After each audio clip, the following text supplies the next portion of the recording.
अंकगणितामध्ये वर्तुळाचा परिघ आणि वर्तुळाचा क्षेत्रफळ यावरती एक हमखास प्रश्न विचारला जातो. आता या प्रकारचे प्रश्न तर प्रत्येक परीक्षेमध्ये असतात. आपण तो प्रश्न पाहूयात काय आहे सगळ्यात पहिले.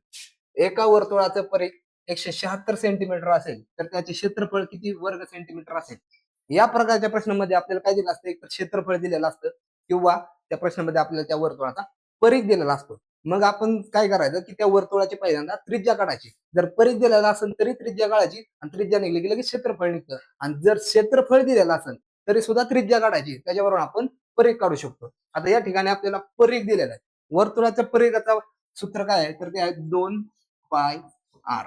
बरोबर किती दिले आपल्याला 176 सेंटीमीटर. बरोबर 176. आता पायची किंमत किती आहे तर ती असते 22/7 म्हणजे 2 गुणिले 22/7 गुणिले आर. आर म्हणजे त्या वर्तुळाची त्रिज्या आहे. बरोबर म्हणजे किती 176. जर 2 इकडे गुणिलेला आहे तर त्या ठिकाणी गेल्यावर काय होणार तर त्याचं होणार भागिले म्हणजे किती येणार. जर याला 176 ला भागिलं 2 तर किती येणार तर उत्तर येणार 88. मग या ठिकाणी काय राहणार 22/7 गुणिले आर म्हणजे त्रिज्या.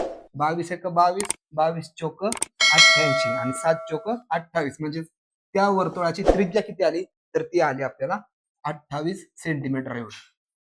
आता जर आपल्याला त्रिज्या माहिती आहे त्या वर्तुळाची तर त्या वर्तुळाचं क्षेत्रफळ आपण कसं काढणार तर क्षेत्रफळाच्या सूत्राने काढणार. म्हणजे किती तर पाय आर वर्ग बरोबर त्या वर्तुळाचं क्षेत्रफळ असतं. म्हणजे पायची किंमत किती पुन्हा 22/7 गुणिले 28 गुणिले 28 म्हणजेच किती येणार 7 एक 7, 7 चोक 28 आणि 22 चोक 88.